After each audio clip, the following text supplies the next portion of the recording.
புத்தகங்களை தழுவி எடுக்கப்பட்ட ஆங்கில சீரிஸ் அப்படிங்கிற விஷயத்த நம்ம நிச்சயமா கேள்விப்பட்டிருப்போம். நிறைய டிவி சீரிஸ் எல்லாம் முக்கியமா த்ரில்லர் சீரிஸ் எல்லாம் நிறைய புத்தகங்களை தழுவி தான் எடுக்கப்பட்டிருக்கு. பெரும்பாலானவை ஆங்கிலத்துல தான் இருக்கும். ஆனா நம்ம தமிழ்ல தமிழ் புத்தகங்களை தழுவி எடுக்கப்பட்ட தமிழ் சீரியல்கள்லாம் இருக்கா அப்படின்னா நிச்சயமா இருக்கு. அப்படிப்பட்ட 5 தமிழ் சீரியல்களை பத்தி தான் நம்ம இந்த வீடியோல பார்க்க போறோம்.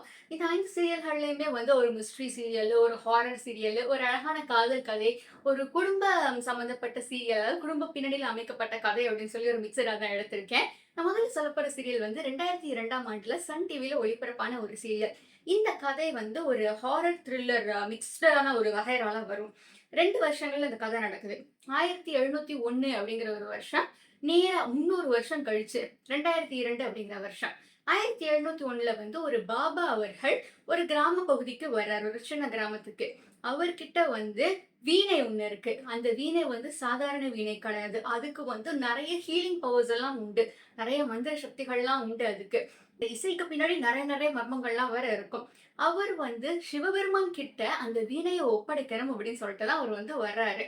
கரெக்டா 300 வருடங்கள் கழிச்சு 2002 அப்படிங்கிற வருஷத்துல ராணி பங்களாவ் அப்படிங்கிற ஒரு பங்களா தான் அப்ப நடக்கிற கதைக்கான முக்கிய புள்ளியா இருக்கு. இந்த பங்களால வீணை சத்தம் கேட்டுட்டே இருக்கு. ஆனா உள்ள யார் உட்காந்து வீணை வாசிக்கிறா அப்படின்னா நமக்கு தெரியல. அதாவது இந்த பாபா அவர்களுடைய ஆவிதான் இன்னும் உள்ள உட்காந்து வீணை வாசிச்சுட்டு இருக்கு அப்படின்னு சொல்லுவாங்க. சரி, உள்ள போய் யாராச்சும் ஏதாச்சும் பார்க்கலாம் அப்படின்னா உள்ள போகவே விடாது. போக நினைக்கிறவங்க எல்லாருமே வண்டுகள் எல்லாம் கொத்தி துரத்தி விட்டுரும். இந்த விஷ ஜந்துக்கள் எல்லாம் பறந்து அவங்களை அடிக்க வருது, கடிக்க வருது, இந்த மாதிரி எல்லா விஷயங்களையும் பண்ணும். ஸோ யாராலையுமே அவ்வளவு எளிதில் அதுக்குள்ள நுழைஞ்சிட முடியாது. ஒரே ஒரு வாட்ச்மேன் அவர்கள் மட்டும் அதுக்கு காவலா இருப்பாரு. ஆனா இதுல ஒரு ட்விஸ்ட் என்னன்னா, ஒரு குரூப் ஆஃப் விமன், அதாவது தேவதாசி விமன் நைட்டு போய் ராத்திரி அந்த பங்களாவுக்குள்ள போய் பூஜை செஞ்சுட்டு வருவாங்க. சரி, இப்ப அந்த வீணையை யார் எடுக்க போறா அப்படின்னா ருத்ரன், அதாவது சிவபெருமானுடைய ரீஇன்கார்னேஷன், மறு உருவம் அப்படின்னு சொல்லப்படுற ஒரு ருத்ரன் தான் அந்த வீணைய வெளியே எடுத்துட்டு போய் சிவபெருமான் கிட்ட சேர்க்க போறாரு அப்படின்னு சொல்லிட்டு ஒரு விஷயம் இருக்கு. சரி, இப்ப அந்த வீணை பல பேருக்கு பல பல விஷயங்களுக்காக தேவைப்படும். நிறைய பேர் பேராசையின் காரணமா இப்படியாச்சும் இந்த வீணையை நான் எடுத்தே ஆகும் அப்படின்னு சொல்லி அடைய முயற்சி பண்ணிக்கிருப்பாங்க. இந்த கதையுடைய 2 முக்கிய கதை மாந்தர்களா வர்றவங்க அந்த ஊருடைய பிரசிடென்ட் ஒருத்தரும், அந்த ஊர்ல இருக்கிற எல்லாருக்குமே சில அறிவுரைகளை கொடுக்கிற தாசி சுந்தரம்பாள் அப்படிங்கிறவங்க மெயின் கேரக்டர்ஸ் வருவாங்க. அவங்க 2 பேருக்கும் பெருசா ஆகாது. அந்த பிரசிடென்ட் பேர் கல்யாண சுந்தரம். கல்யாண சுந்தரம் அவர்கள் ஐயோ வந்துட்டா பாரு இவளுக்கு என்ன அப்படின்னு சொல்லி எப்ப பார்த்தாலும் ஏதாச்சும் சொல்லிட்டே இருப்பாரு அவங்கள. இதுல ருத்ரேஸ்வரன் அப்படின்னு சொல்லிட்டு ஒரு கேரக்டர் வர்றாரு. அவரு யாரு அப்படின்னா கபாலிகன் அப்படின்னு சொல்லி 1700ஆவது வருஷத்திலேயே ஒரு டேஞ்சரஸான ஒரு ஆள், ஒரு கெட்ட ஆள் அப்படின்னு நம்ம வச்சுப்போமே, அப்படி இருந்த ஒரு ஆளுடைய ரீஇன்கார்னேஷன். அவர் மறுபிறவி எடுத்து வந்திருக்காரு. அவர் தன்னுடைய ஈவல் நோக்கங்களுக்காக எப்படியாவது இந்த வீணையை அடையணும் அப்படின்னு சொல்லிட்டு நினைக்கிறாரு. ஸோ இதுல ஒரிஜினல் ருத்ரன் யாரு? நிறைய பேர் அந்த வீணைக்கு ட்ரை பண்றாங்கன்னு சொன்னேன் இல்லைங்களா? ஒருத்தவங்களுக்குமே ஒரு மோட்டிவ் இருக்கும். ஸோ ஏன் அவங்க அந்த வீணையை அடைய நினைக்கிறாங்க? என்ன இருக்கு அந்த வீணையில? நிஜமாவே யாராவது ஒருத்தவங்களோட ரீஇன்கார்னேஷன் தான் இந்த வீணையை எடுக்க போறாங்களா அப்படிங்கறது தான் இதோடைய ட்விஸ்டே. இந்த கதையுடைய பேர் ருத்ர வீணை அப்படிங்கிறது. இது இந்திர சுந்தரராஜன் சார் அவர்கள் எழுதின ஒரு புத்தகம். இந்த புத்தகம் ஒரு சில பதிப்புகள்ல ஒரு 2-3 பாகங்கள் வரைக்குமே நான் பார்த்திருக்கேன். சீரியலா வந்தப்போ இது ஒரு மாதிரி பயங்கர த்ரில்லிங்கா, யார் இந்த ருத்ரன், யார் இந்த ருத்ரன். ஆக்சுவலி இந்திர சுந்தரராஜன் சாரோட கதைகள் எல்லாம் அந்த ஒரே ஒரு மெயின் கேரக்டர் மட்டும் தான் யார் யார் யார் அப்படின்னு சொல்லி நம்மளை தேடி வச்சுட்டே இருக்கும். ஸோ இதுல இந்த ருத்ரன் அப்படிங்கிறவர் யார் அப்படின்னு சொல்லி கதை நடுகள் தேடிட்டு இருப்பாங்க. உங்களுக்கு இந்த ஒரு ஹாரர் த்ரில்லர் மிக்சடா நான் ஒரு புத்தகம் படிக்கணும்னு நினைக்கிறேம்மா அப்படின்னா நீங்க நிச்சயமா இதை ட்ரை பண்ணி பார்க்கலாம். அடுத்தது நான் சொல்ல போற சீரியல் ஒரு குடும்ப பின்னணியில அமைக்கப்பட்ட ஒரு சீரியல். ஜீ தமிழ்ல 2016ஆம் ஆண்டுல வெளிவந்த ஒரு சீரியல் இது. இந்த கதை முழுக்க முழுக்க ஒரு ஜாயிண்ட் ஃபேமிலிய கதைக்களமா கொண்டது. சீரியல்ல நம்ம அந்த டிபிக்கல் சீரியலுக்காக கொஞ்சம் நெகட்டிவிட்டியை ஜாஸ்தியாவே ஆட் பண்ணியிருப்பாங்க. ஆனா இந்த குறிப்பிட்ட புத்தகத்தை படிக்கிறப்போ ரொம்பவே ஃபீல் குட்டா இருக்கும். இந்த புத்தகம் எதுல ஹெவியா இன்ஸ்பயர் ஆகி எடுத்தாங்க அப்படின்னா, ஒரு நிறுவனம் உண்டு. ஆக்சுவலி அந்த வீட்டுக்கு தேவையான பொருட்கள், எலக்ட்ரானிக் பொருட்கள் எல்லாத்தையுமே இந்த ₹1 கொடுத்து வாங்கிக்கலாம். அன்னைக்கு நைட் நீங்க ₹1 கொடுத்து ப்ரீ புக் பண்ணிக்கலாம், மிச்சத்தை நீங்க தவணையில கட்டிக்கலாம் அப்படின்னு சொல்லி ஒரு பெரிய நிறுவனம். இப்ப கூட அந்த நிறுவனம் ரொம்பவே சக்சஸ்ஃபுல்லா இயங்கிக்கிட்டு இருக்கு. அந்த நிறுவனம் எப்படி அந்த நிறுவனத்துல இருந்து இன்ஸ்பிரேஷன் எடுத்திருப்பாங்க இந்த கதைக்கு பயங்கரமா. சோ அதே மாதிரியே ஒரு ஜாயிண்ட் ஃபேமிலி ஒரு நிறுவனத்தை வச்சு நடத்திக்கிட்டு இருக்காங்க. அந்த குடும்பத்துல இருக்கிற மருமகள்கள்லாம் அந்த ஃபேமிலிக்கு அவ்வளவு தூரம் சப்போர்ட்டிவா இருப்பாங்க. அவங்க வந்து நெறைய பிசினஸ் ஐடியா சொல்றதாகட்டும், இதை இப்படி பண்ணலாம், அப்படி பண்ணலாம் அப்படின்னு சொல்லி புதுமையான விஷயங்கள அறிமுகப்படுத்துறதாகட்டும், பயங்கர அந்த ஃபேமிலியே வந்து ஒரு மாரி வைபா இருக்கும். அந்த கதையில வந்து ஒரு குறிப்பிட்ட கேரக்டர், அதாவது அந்த மருமகள்கள் கேரக்டர்லயே ஒரு குறிப்பிட்ட கேரக்டர் வந்து அந்த காலகட்டத்துல யோசிச்சு பார்த்துக்கோங்க 1980ஸ்ல. சீரியல் வந்து வெளிவந்து 2016ல தான். ஆனா அந்த ஒரு காலகட்டத்திலே அந்த பொண்ணு வந்து எனக்கு ஒரு கனவு வந்தது. நான் வந்து என் தலைய போய் வந்து பாப் வெட்டிக்க போறேன் அப்படின்னு சொல்லிட்டு போய் பாப் வெட்டிட்டு வந்துரும். அந்த ஒரு காலகட்டத்தில பட் ஃபேமிலில எல்லாருமே வந்து பார்றா பாப்ல வச்சு அழகா இருக்கா இவ அப்படின்லாம் வேற சொல்லுவாங்க. ஸோ அந்த அளவுக்கு வந்து ஒரு பயங்கர சப்போர்ட்டிவ் ஃபேமிலி இருக்கும். பட் ஆப்வியஸா அந்த ஃபேமிலிலயுமே வந்து எல்லா விதமான கஷ்டங்களையும் காட்டியிருப்பாங்க. ஒரு ஃபினான்ஷியல் டிஃபிகல்ட்டி ஆகட்டும், தொழில் அப்படின்னு வர்றப்ப கூட இருக்கிற போட்டி பொறாமைகள சமாளிக்கிறதாகட்டும், நெறைய விஷயங்கள் அதுலயுமே வந்து எக்ஸ்ப்ளோர் பண்ணியிருப்பாங்க. பட் இது எல்லாத்தையுமே வந்து தாண்டி அந்த குடும்பம் எப்படி நிலைச்சு நிக்குது, எப்படி ஜெயிக்குது அப்படிங்கிறத சொல்றது தான் கதை.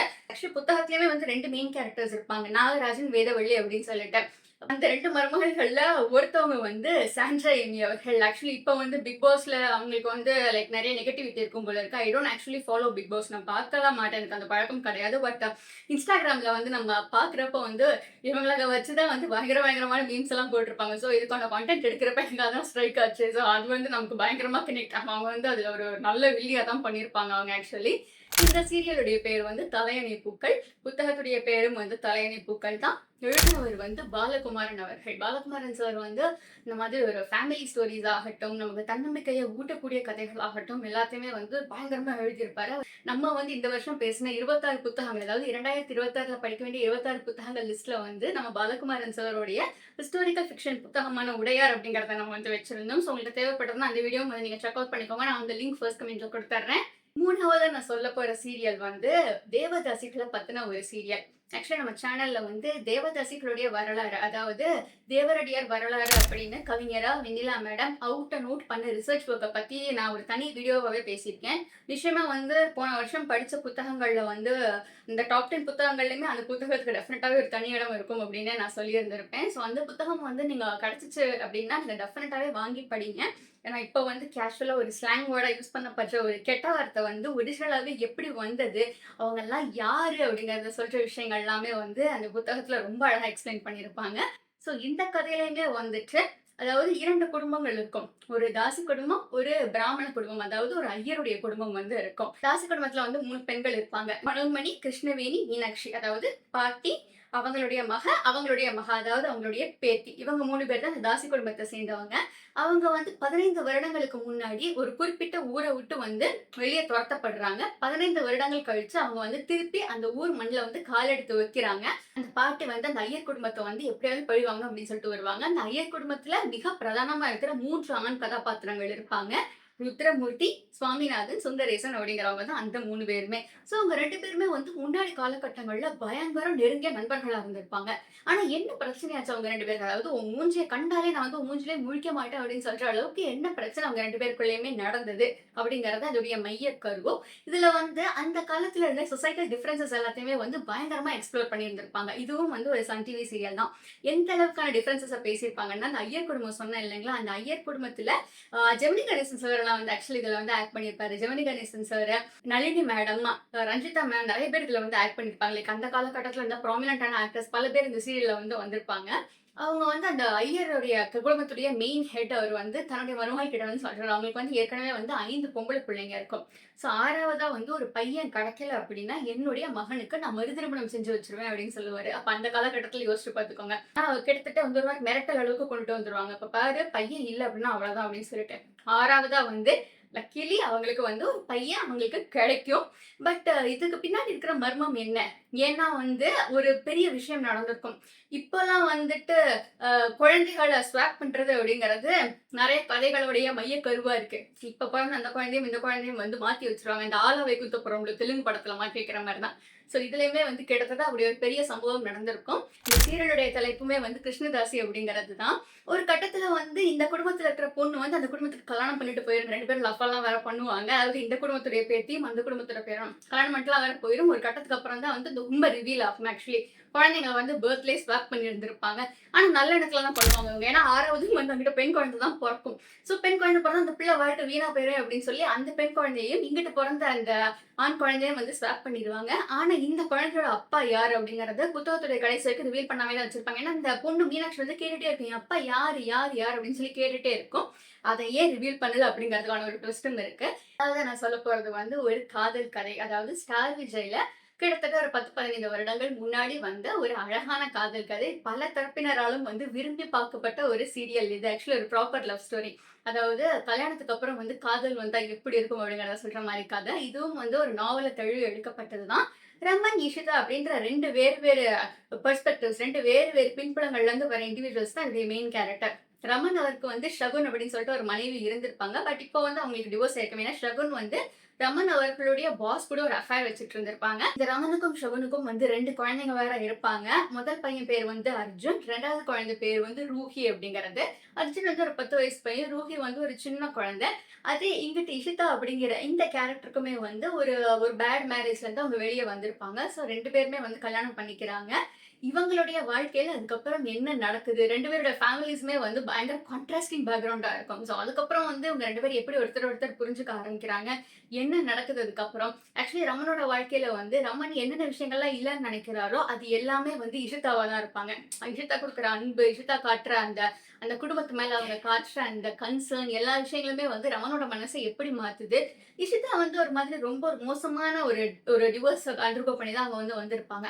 அவங்க வாழ்க்கைக்கு தேவையான ஒரு அமைதியையும், நிம்மதியையும் இந்த குடும்பம் எப்படி குடுக்குது அப்படிங்கிறதெல்லாம் தான் இதோடைய மெயின் கதை கருவே. பிளஸ் உங்க குடும்பங்கள் அதுக்கெல்லாம் எப்படி ரியாக்ட் பண்றாங்க, உங்க ஃபேமிலிஸ்குள்ள ரிலேஷன்ஷிப் எப்படி இருக்கு அப்படிங்கிறதையும் வந்து லைட்டா எக்ஸ்ப்ளோர் பண்ணியிருப்பாங்க. புத்தகம் வந்து மஞ்சு கபூர் அவர்கள் எழுதின கஸ்டடி அப்படிங்கிறது ஹிந்தியில ஏஹே முகபத்தீன் அப்படின்னு சொல்லிட்டு வந்திருக்கு. தமிழ்ல வந்து கல்யாணம் முதல் காதல் வரை அப்படிங்கிற சீரியல் அமித் பார்கவ், பிரியா பவானி சங்கர் மேம் நடிச்சிருப்பாங்க. பட் சீரியலா பார்க்குறப்ப வந்து பயங்கர காமெடி எலிமெண்ட்ஸ்லாம் வேற ஆட் பண்ணியிருப்பாங்க. பட் ஹிந்தி சீரியல்லையும் சரி, தமிழ் சீரியல்லையும் சரி அவங்க டிவோர்ஸ் ஆன மாதிரி காட்டியிருக்க மாட்டாங்க. ஃபீமேல் புரோட்டகனிஸ்ட் வந்து அவங்க குழந்தை பெத்துக்க முடியாது அப்படிங்கிற ஒரு விஷயத்த வந்து சொன்ன மாதிரி இது பண்ணியிருப்பாங்க. ஏன்னா அவங்களுக்கு ஒரு மெடிக்கல் ரீசன் இருக்கும். அதோடய வந்து அக்செப்ட் பண்ணிப்பாங்க. பட் அதுக்கப்புறம் என்ன நடக்குது? ஏன்னா சீரியல்ஸ்ல வந்து அவங்க டென்டிஸ்டா இருப்பாங்க. 2 கதையிலயுமே ஹிந்திலயும் டென்டிஸ்ட் தான், தமிழ்லயும் டென்டிஸ்ட் தான். இவர் வந்து ஒரு பெரிய கம்பெனி வச்சு நடத்திட்டு இருக்கவரா காட்டுவாங்க. அதே மாதிரி வில்லன், வில்லி வந்து அவங்களோட பல மடங்கு பெரிய பணக்காரங்களா இருப்பாங்க. ஸோ இவங்களுக்குள்ள என்னென்னலாம் நடக்குது அப்படிங்கிறத சொல்லியிருப்பாங்க. ஃபைனலா நான் சொல்ற சீரியல் வந்து 90s கிட்ஸ் உடைய பயங்கர ஃபேவரட்டான ஒரு சீரியல். அதாவது வந்து இப்போ யூடியூப்ல அதோட எபிசோட்ஸ் எல்லாம் அவைலபிளா இருக்கு. இப்போ திருப்பி பார்த்தாலும் வந்து பயங்கர ஃப்ரெஷ்ஷா இருக்கும். ஒரு கிராமம், அந்த கிராமத்துல வந்து கருப்புசாமி இருக்காரு இல்லைங்களா? ஸோ கருப்புசாமி வந்து தப்பு பண்றவங்கள வந்து குதிரையில வந்து கொலை பண்றாரு. தப்பு பண்றவங்களுக்கு நிச்சயமா தண்டனை கிடைக்கும் அப்படிங்கிறத வலியுறுத்தி இருப்பாங்க. அதாவது அந்த கருப்பு அப்படிங்கிறவர் வரான்ட்டு. பட் கருப்பு அப்படிங்கிறது நிஜமாவே சாமி தான் அங்கிருந்து இங்க இறங்கி வருதா? இல்ல கொலை பண்றதுக்காக ஏதாவது ஒரு மனுஷன் வந்து கருப்பசாமி அவர்கள வந்து சும்மா ஒரு முகமூடியா யூஸ் பண்ணிக்கிறாரா? அப்படின்ற ஒரு விஷயத்த தான் இதுல வந்து மையக்கருவா வந்து சொல்லியிருந்திருப்பாங்க. அந்த கிராமத்துல வந்து ஒருத்தரும் எப்படி எப்படியெல்லாம் இருக்காங்க. அந்த கிராமத்திலே வந்து நெறைய நெகட்டிவ் கேரக்டர்ஸ் எல்லாம் வேற இருக்கும். அதாவது ஒரு கேரக்டர்லாம் வந்து லிட்டரலி அடுத்தவன் கூடயே கெடுத்து தான் இது பண்ணும். அதாவது ஊர் அடிச்சு ஒலையில போடுறதுன்னு சொல்லுவாங்க இல்லைங்களா? தமிழ் ஒரு பழமொழி. லிட்டரலா அத தான் வந்து அந்த கேரக்டர் மெயினாவே வந்து பண்ணிக்கிட்டு இருப்பாங்க. ஒரு விமன் கேரக்டர். கொஞ்சம் கொஞ்சமா, கொஞ்சம் கொஞ்சமா வந்து இந்த கருப்பு அப்படிங்கிறவர் யார், யார், யார் அப்படின்னு சொல்லி ஊர் முழுக்க வந்து தேடிட்டு இருப்பாங்க. தப்பு பண்றவங்களுக்கு தண்டனை கிடைக்கும் அப்படிங்கிறதுனால ரொம்ப பயமாவும் வந்து எல்லாருக்குமே இருக்கும். ராத்திரி ராத்திரில வந்து குதிரை சத்தம், இந்த கருப்பசாமி வர்றதுக்கான சில சங்கேதங்கள் எல்லாமே வந்து அப்படியே நடக்கிறது. அந்த மாதிரி விஷயங்கள் எல்லாமே வந்து அந்த கதையில வந்து மெயினா எக்ஸ்ப்ளோர் பண்ணியிருப்பாங்க. இந்த கதையின் நாயகி வந்து ஒரு ஒரு ஜேர்னலிஸ்டா இருப்பாங்க. அவங்க அந்த ஊருக்கு வர்றப்ப வந்துட்டு, ஐயோ! சாமி எல்லாம் இல்ல. சாமி இருக்கிறது உண்மைதான். சாமி இப்படி வந்து கொலையெல்லாம் பண்ணாது. எவனோ ஆசாமி பண்ற வேலை தான் அப்படின்னு சொல்லிட்டு அவங்களுக்கான ப்ரூஃப்ஸ் எல்லாம் ரெடி பண்ண ஆரம்பிப்பாங்க. ஒரு டாக்டர் கேரக்டர்லாம் வேற வந்து ஊடால உள்ள வரும். ஸோ என்ன நடக்குது? யார் அந்த கருப்பு அப்படிங்கிற கேரக்டரு? நிஜமாவே வந்து சாமி தானே. ஏன்னா சில விஷயங்களுக்கான பதில் வந்து இந்த புத்தகத்துடைய கடைசியில வந்து, ஓகே இதெல்லாம் வந்து மனுஷன் பண்ணது, இதெல்லாம் சாமி பண்ணது. அப்ப என்ன நடக்குது அப்படின்னு சொல்லிட்டு லைட்டா ஒரு பாயிண்ட்ல நம்மளே வந்து குழப்பி விட்ட மாதிரி இருக்கும். இந்த புத்தகத்துடைய பேர் வந்து இந்திர சுந்தரரன் சார் அவர்கள் எழுதின விடாத கருப்பு அப்படிங்கிற புத்தகம். சீரியல் பேரும் வந்து அதுதான். அதாவது மர்மதேசம் விடாத கருப்பு அப்படின்னு சொல்லுவாங்க. புத்தகத்துல வந்து ஒரு மெயின் கதையை எடுத்து எக்ஸ்ப்ளோர் பண்ணியிருப்பாங்க. சீரியல்ல வந்து பல்வேறு செக்மெண்ட்ஸா சொல்லியிருப்பாங்க. லைக் ஒரு ஒரு செக்மெண்ட்டும் ஒரு ஒரு கதை அப்படிங்கிற மாதிரி வந்து சொல்லியிருப்பாங்க. ஆனா நிஜமா அதோடைய மியூசிக் ஆகட்டும், செட்டிங் ஆகட்டும், இப்போ வரைக்கும் நம்ம பார்த்தாலுமே வந்து ஒரு மாதிரி ஐயோ த்ரில்லா இருக்கு, ஒரு மாதிரி இருக்கே அப்படின்ற மாதிரி நமக்கே வந்து லைட்டா வந்து ஒரு மாதிரி பயமா இருக்கும். ஸோ இப்போ நான் வந்து ஒரு ஆங்கில புத்தகம் படிச்சுட்டு இருக்கேன். We use to live here அப்படின்னு சொல்லிட்டு. அந்த புத்தகம் வந்து ஒரு மாதிரி creepy horror thriller actually. So அதுதான் வந்து என்னுடைய 2025 கடைசி புத்தகமா நான் படிச்சிருக்க வேண்டியது. பட் எனக்கு வந்து அத படிச்சு முடிக்க முடியல. அது வந்து எனக்கு பயங்கர பயமா இருந்தது. மேபி அந்த புத்தகம் நான் வந்து முடிக்க போறேன். ஆக்சுவலி இன்னும் ஒரு 70 பேஜஸ் இருக்கு. நான் முடிச்சேன்னா நான் வந்து இண்டிவிஜுவலா ரிவ்யூ போடுறேன். அந்த கதை வந்து ரெடிட்ல ஒரு தொடர் கதையா எழுதிக்கிட்டு இருந்திருக்காய்ங்க. சூப்பரா இருக்கு. So for so very good actually. But ending என்ன பண்ணி வைக்கிறாங்கன்னு எனக்கு தெரியல. பட் லெட்ஸ் ஹோப் எண்டிங் நல்லா இருக்கும் அப்படின்னு சொல்லிட்டு நம்ம நம்புவோம். ஸோ இதுதான் வந்து 5 புத்தகங்கள தழுவி எடுக்கப்பட்ட 5 தமிழ் சீரியல்ஸ். அண்ட் இந்த சீரியல்ஸ் எல்லாம் வந்து நீங்க இதுக்கு முன்னாடி கேள்விப்பட்டிருக்கீங்களா? உங்களுக்கு வந்து இந்த சீரியல்ஸ்ல வந்து எது ரொம்ப ஃபேவரைட்? ஏதாவது நீங்க பார்த்திருக்கீங்களா? இல்ல ஏதாவது என்னோட புத்தகம் நீங்க படிச்சிருக்கீங்களான்னு சொல்லுங்க. எனக்கு தெரிஞ்சு இந்த விடாது கருப்பு படிச்சிருப்பாங்க. ருத்ரவீணை வந்து இந்திரா சுந்தரராஜன் சாருடைய இந்த தீராத ஃபேன்ஸ் வந்து நிச்சயமா ருத்ரவீணை படிச்சிருப்பாங்க. அண்ட் மற்ற 3 புத்தகங்கள் வந்து சில பேர் கேள்விப்பட்டிருப்பாங்க. சில பேருக்கு வந்து இது புதுசா கூட இருக்கலாம். ஸோ உங்களுக்கு வந்து இது எப்படி கனெக்ட் ஆச்சு அப்படின்னு சொல்லுங்க. So this is going to be the first video of 2026 I think. So உங்களுக்கு வந்து 2026க்கு very happy new year. And உங்களுக்கு 2025 எப்படி போச்சு? And what are your reading plans for 2026 அப்படிங்கிறத சொல்லுங்க. அண்ட் உங்களுக்கு வந்து இந்த வீடியோ பிடிச்சிருந்துச்சுன்னா நீங்க வந்து நம்மள ஃபாலோ பண்ணிக்கலாம். You can follow me on Instagram also. So எனக்கு லைக் பண்ணுங்க, ஷேர் பண்ணுங்க, கமெண்ட் பண்ணுங்க, சப்ஸ்கிரைப் பண்ணிக்கோங்க. And thanks for choosing to watch this video.